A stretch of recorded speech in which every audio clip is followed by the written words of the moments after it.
You cannot lose fat until you do this. And once you do, fat loss feels almost effortless. Nobody tells you this, not even your doctor. Let's talk about how to burn off belly fat as fast as possible. And I'm going to show you the basics. There are 5 vital and practical tips that you don't really find in books. I've discovered these from experience working with so many people for so many years. I'm going to make it very simple because so many people get overwhelmed with all these details of how to do keto. Let me show you the 5 most important things to focus on so you can be successful right from the beginning.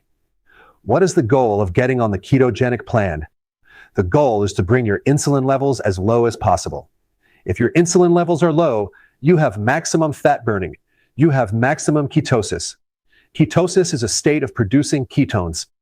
Ketones are the byproduct of fat burning, so the more ketones you generate, the more fat you're going to burn. At the top level of keto, we have these macros. We have carbohydrates. People say between 30 and 50 grams, but I'm going to tell you keep them below 20 grams or less, especially if you want to speed things up. Then we have protein, between 3 to 6 ounces per meal, but that varies depending on your size and metabolism and age.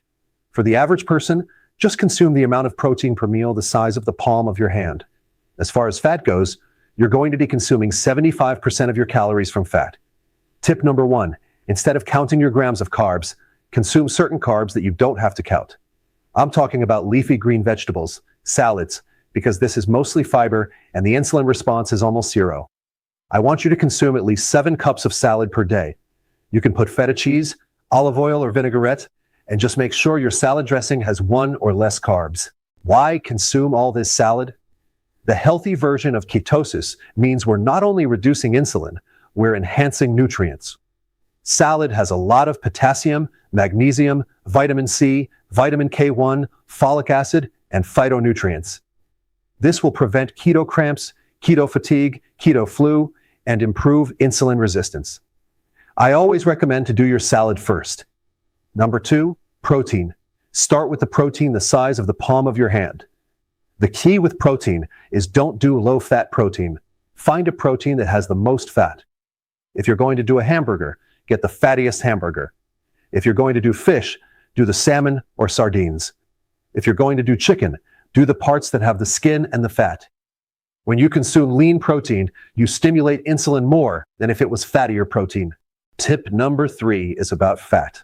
If you're new to keto, it's very important to increase the amount of fat at each meal. That could be nuts, olives, avocado, olive oil, MCT oil. It is very important to also do intermittent fasting with healthy keto. If you check your blood ketones, the scale goes up from 0 to 7. If you do just keto without intermittent fasting, you're not going to get above 1, 2, maybe 3. If you want numbers like 4, 5, maybe 6, you need to add intermittent fasting.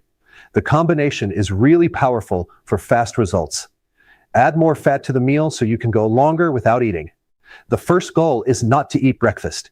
Have your first meal about 12 and your second meal at 6, and over time, you'll squish these meals closer. For some people, you'll eliminate lunch and just do dinner, 1 meal a day, OMAD. When you eat this fat, within 2 to 3 days, you're not going to be hungry. Your body starts burning your own fat. Here's the next point. Don't eat if you're not hungry. So many people screw this up.